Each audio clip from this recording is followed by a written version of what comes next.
Forget frequently asked questions. Common sense, common knowledge, or Google. How about advice from a real genius? 95% of people in any profession are good enough to be qualified and licensed. 5% Go above and beyond. they become very good at what they do, but only 0.1%. are real geniuses. Richard Jacobs has made it his life's mission to find them for you. He hunts down and interviews geniuses in every field: sleep science, cancer, stem cells, ketogenic diets, and more. Here come the geniuses. This is the Finding Genius Podcast With Richard Jacobs. Hello, this is Richard Jacobs with the Finding Genius Podcast. I have Richard Koss. He's the Chief Research Officer at Recursion. The website is recursionco.com, and we're going to talk about his work and Recursion. And Rich, thanks for coming. My pleasure, Richard. Thanks very much for having me on. Well, tell me about your work at Recursion. What's it about? Sure. We are in the big data mortgage finance field. Okay. So what we do is we take enormous data sets related to the mortgage market. We wrestle them into the cloud, and we have digital tools that allow interested users to access this data and to do their own research to supplement their policy or trading or research strategies in this regard. So what we call it is data democratization. There's a tremendous amount of information out there. It's very hard for most people to access it easily. So our corporate mission is to bring this kind of power and information to a broader audience than just the very big institutions who had access to it previously. So specifically, what aspects of the economy are you looking at? Are you focusing on housing, or are you? Yes. No, we focused on housing, of course, but it certainly has implications beyond that, right? I mean, think of the global financial crisis, right? I mean, it was definitely all about the housing market and the housing finance market. We learned a lot about how important that segment of the economy is. One of the real problems at that time was a complete lack of transparency, that you just didn't know what was going on. There are all of these funky securities that were melting down, the so-called private label securities, PLS, all over the world. Nobody knew who had exposure to it. It just caused a rippling chain effect that really brought the whole global economy really down to its knees. It was quite startling. There were a number of changes after that. Things are a bit more transparent, but also on the regulatory side, it's more important than ever that the industry make mortgages for people who can reasonably expect to sustain it. So the situation as of the beginning of this year was really pretty positive. The housing market was strong, but the borrowers had good credit, a little bit of concern about a bit overdone here and there, but pretty strong. And of course, then COVID hit. And it's really both due to a policy reaction and to just the availability of information that was not there a decade, 12 years earlier. The housing market has actually held in pretty well. We can go into that in a little more detail if you like. I'm in Austin, so the market here has gotten crazy because of it. Yeah. And then also because of the low rates, everyone's like refinancing their head off. And I'm seeing that lenders are tightening their restrictions because they fear that borrowers will lie and say their business is fine, but it was stricken by COVID and it's not fine. So these are the things I'm seeing, but I know there's a lot more to it than that. Yeah, so those are all great points. And so let me go through them kind of quickly one-on-one. So the thing about COVID is it is both a cyclical shock, right? Like having the housing market implode in 2007 and 8 was a cyclical shock. I mean, but it impacted us through the labor market, right? I mean, it just whole parts of the economy shut down because they wanted to avoid getting sick. So that's there. And then you created an enormous policy reaction like the Fed's setting rates to zero almost immediately. They bought mortgages. They started buying mortgages at the end of the global financial crisis. But in the second quarter, they raised their market share of this market by more than any other single quarter going all the way back to 2008. So they really crunched down. So mortgage rates now are below 3% for a 30-year fix, which was unimaginable not too long ago. So that is, if you will, the cyclical aspect. But then there's the structural. You're absolutely right. So it's really interesting if you look at the patterns. The housing market was doing great in January and February, moving right along. House prices up a fair amount, 6-8% an annual rate, fairly high, but it's because the fundamentals were pretty good. Then this hit in March, and the initial reaction was just to freeze up. Holy cow, is this going to be the global financial crisis? Is this going to be, the zombie apocalypse? What are we looking at here? And the market paused in March.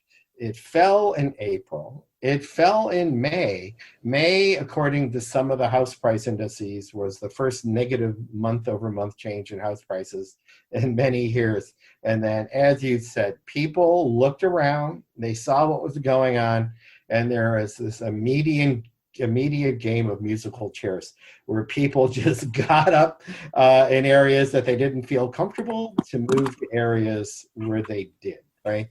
And so I'm in the New York area. Recursion is a New York-based company. My partner lives in Long Island. I live in northern Jersey. Our office is in Midtown. But here we see it perfectly. You go to Midtown even now. It's pretty desolate. People are abandoning their apartments. They're moving out to the suburbs and the exurbs, or even completely out of the New York area, down to Florida or wherever. And you've had a booming housing market.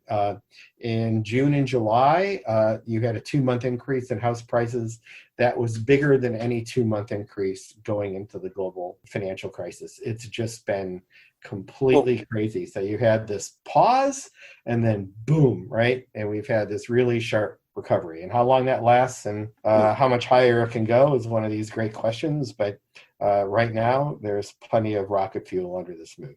Yeah, I'm from Long Island, actually. It's kind of funny. We have a lot of commonalities. So Manhattan, I'm sure, is like dead. But what about Long Island, Queens? And then what about a flight from density, right? So Brooklyn and Queens are pretty dense, right? And I was looking at some of the counties around, and it's kind of interesting. Manhattan, you're right, is dead, but Manhattan's hard because in the market in Manhattan, especially the up end, has been soft for several years. We had way too much overbuilding, and it takes a long time to build in Manhattan. And so you had all these units coming online. It was already soft, and now it's just really soft. But soft means going from 16 to 12 million. Something where a lot of these houses, not normal human things. But if you look at Brooklyn and Queens, there has been an awful lot of flight out of both of those. My son, for example, works for Google in New York, and he bait in April, and he's been up in Maine ever since, waiting for Google to give him instructions about when to come back. But that's just going on in droves out there. So I was looking at and the close suburbs are doing okay. I'm in Essex County, New Jersey, which is where Newark is. My partner is in Nassau County, which is right next to Queens. Those are doing fine. As long as you have a single family house with a bit of a yard, people are comfortable with it. But at high rises now, there is no bid for this at all. You're worried about what's circulating in the air. You're worried about riding the elevators with people, right? And so it's that high level of density that's the problem. And they don't all want to move too far away. Some people are, because one, you might have to go back to work, right? Which then is an issue. And also you might want to spend time in New York someday. Hopefully this will get past us. Maybe you're kind of freaked out. You're not ready to move back into a 50-story building anytime soon, but you still have hopes of going in and enjoying all of the great cultural events that New York in its good times has to offer. So the close areas are doing well and fairly far out. But you can definitely see the Brooklyn and Queens in particular getting quite hit. Well, now looking ahead, I see that, there was this huge multi-trillion-dollar stimulus I would think inflation has to follow at some point. And if it does, that interest rates are going to have to come up somewhat to combat it. And that's going to crunch the housing market. But do you think that's going to happen? And if so, what's like the approximate timeline? So I frankly put that in the medium to long term. I don't really see that now. Unemployment is still around 10%. The measurement issues here are huge, but let's just call it that, which is nearly, post-depression highs. We were there, even higher than we were there in the global financial crisis briefly, in the 1980s briefly. But, in that sense, it's true. The Fed, through all of its actions, is generating liquidity, but where's that going? It's going into the bond market, right? So 10-year Treasury yields are 0.2%. In much of the rest of the world, they're negative, right? So I'm viewing this as a medium-term issue. For the economy itself, the initial impact was liquidity, right? The market freezing up, companies not, everybody cutting back, banks not willing to lend. The Fed stepped in, did all the things you said to get the liquidity going, and the liquidity's going. But what we are still facing with the stimulus is at some point the end of stimulus, right? We were concerned about it now, maybe or maybe not we'll get a second package. Who knows in this very heated political landscape, what's going to happen. But at some point, we're going to have to come to grips with the issues that a number of these changes are permanent, right? That people will be working from home more than they were before. That will change the dynamic in the cities. It'll change how much people ride trains and subways and go out and this sort of stuff. It will have impacts on the travel and leisure and business travel industries that will go on. We've seen lots of bankruptcies in like the retail space, right? Shopping, which was already dying because of the online, is really cremated now. We've all learned how to buy anything online, food, everything. And it's not clear that that's, even if we settle down on the COVID front, that's going to change very much soon. So at some point, you're going to have to declare that people will not be able to carry their houses reasonably, right? How many that is, we'll have to see. You're also getting forbearance for rents. You're getting for both apartment rents and like store rents, right? Office rents. But eventually, a lot of the owners of these properties are going to have to come to grips with the fact that a number of their tenants are just not going to make it. So there's a long adjustment period here that I think will keep us off that high speed, high inflation track at least through 2021. Right? Just in my opinion. Yeah. Well, actually, yeah. I didn't think about commercial versus residential. Okay, so you're looking at residential. Well, mostly, but I do. Especially multifamily we're looking at. But there are a lot of, there's a lot of, so we now have a year-end ban on evictions through the whole country, right? It's a matter of human crisis now if you kick somebody on the street in a pandemic, right? Will that be extended again? That's one of those who knows questions, right?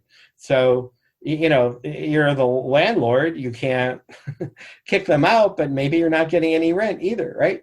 So, and the multifamily market is very fragmented, unlike the single family market. We all have GSE or government loans, the vast bulk of us, there are programs for that. But the role of the agencies is significant in multifamily, but nowhere near as big, something like 40% of the market. And then then if you have a private loan, you have to work that out bank by bank, right? So, this just remains to be seen. But yeah, again, at some point when the medical situation improves enough, and what that is, we're going to have to start coming to grips with getting folks into things they can afford, right? And there will be a big adjustment process when that happens. If you like this podcast, please click the link in the description to subscribe and review us on iTunes. So do you think that the market right now is very artificial, or it's doing what makes sense? No, I mean, we're seeing, some people are talking about it's like the 60s, right? We're getting flight out of the cities, and, so there's a great question, right? Is how long is that going to persist? Right now, there aren't enough properties in the suburbs. I mean, the supply is down. There's not enough people putting their house on the market for the people who want it, which is why you're getting the prices spike up so much. And then, you're moving to suburbs. If you're not going to have to come to the office more than a day or two a week or a week a month, one of the worst things about living in the suburbs was the commute, right? But if you only have to do it 20% or 25% of the time, then it becomes a lot more tolerable, right? And then it can stick, right? On the other hand, we have seen a couple of groups. I mean, Facebook famously has picked up the entire old New York post office, if you know where that is, next to Penn Station.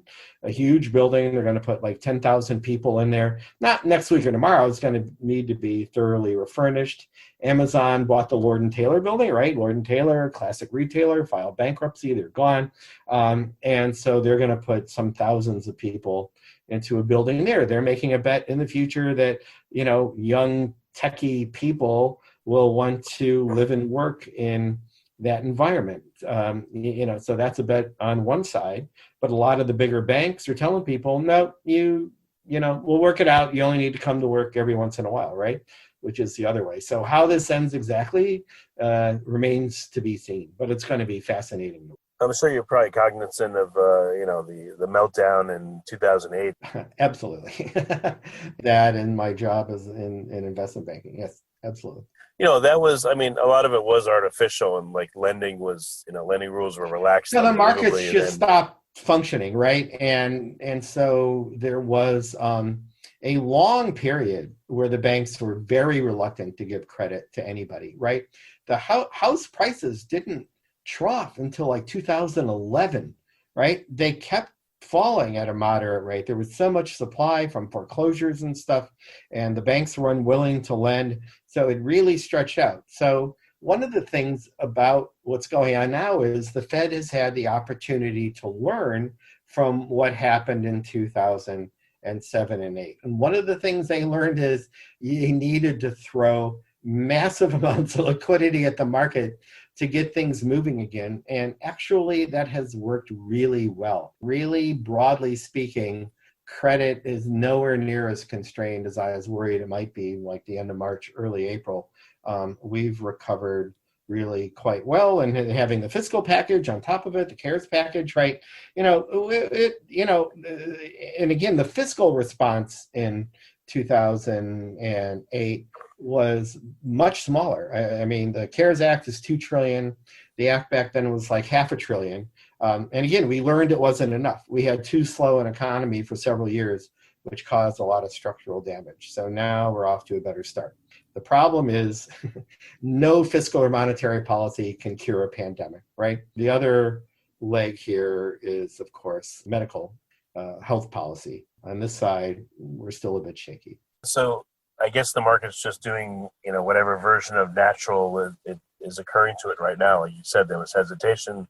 Now there's this crazy, buying spree in more rural areas. The market in what, like a stock market? No, I mean the housing market. The housing market. Yeah. So yeah. I've seen some data, and again, the problem is housing data comes out with a lag.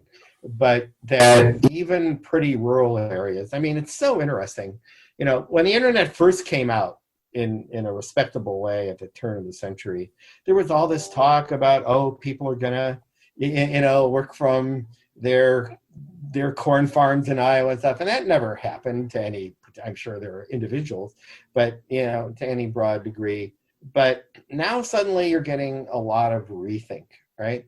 You're getting a lot of people looking at the choices they made and all of this. So it's actually pretty broad how this is working out. As I said, it's going to be fascinating to watch. But in 2 years, could you have buyer's remorse? Sure. Maybe the cities settle down and come back, and the virus is subdued, and you're sitting wherever you're sitting going, I'm missing that, right? And we'll see. So there could be something of a snapback, but I'd be very surprised if the new normal, say 5 years from now, is too much like what was there in 2019. I think you'll get some pretty permanent changes, and the nature of those are still being worked out.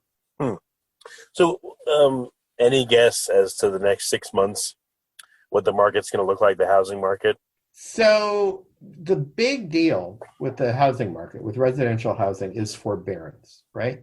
So forbearance is the fact that for most of us, you just have to go to your lender, your servicer, strictly speaking, and tell them you're affected by the pandemic and stop. And you can stop paying your mortgage. You self-certify. Nobody checks what your employment status is. Nobody this and that. And you can stop paying your mortgage. Now, stop paying your mortgage doesn't mean you never have to pay it. Yes, you have to pay it, right? But what you can do, and they're still working out all the details, is whenever forbearance ends, whatever amount you owe gets added as a second lien to your mortgage due at the end, right? So if you miss 10 payments of $2,500 a month, you now have a new $25,000 loan, but it's only due when you sell the house, the house matures, or you refinance, or whatever, that's the case. So that is what has kept us going during this issue. This will start to run out under current regulation in March and April, right?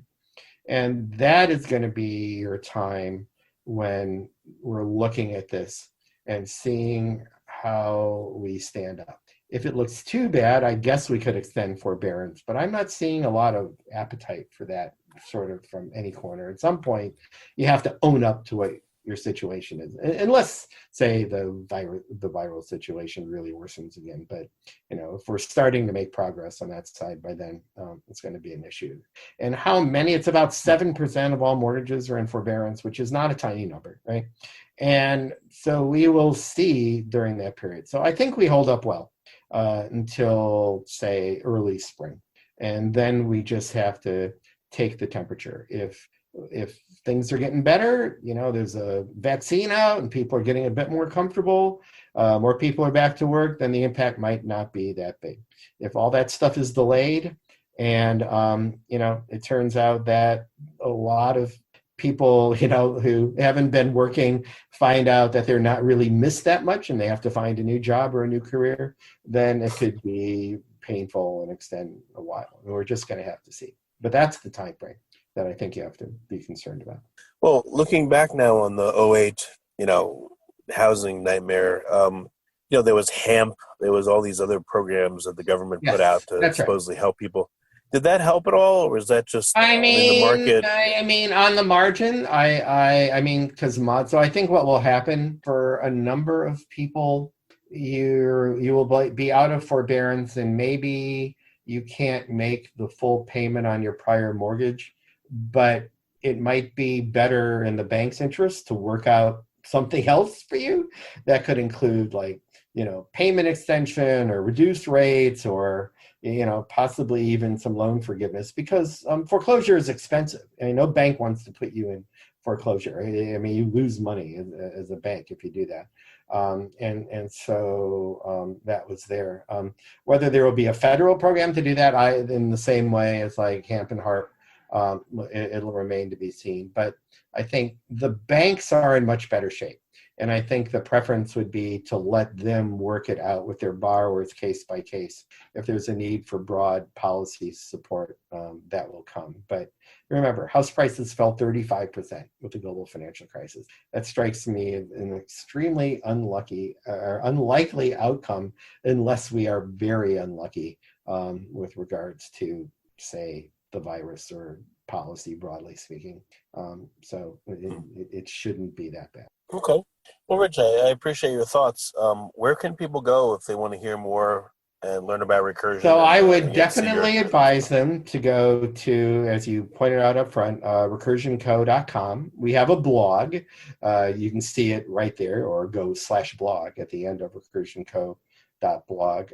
Besides mortgages, we are doing a lot in the lender space. So we have a ton of information on banks and non-banks that are not available at all through normal financial disclosure, but that the banks have to disclose when they place their loans into the agency pools. And we collect this enormous data set, 40 million some loans, and then we can look at it institution by institution.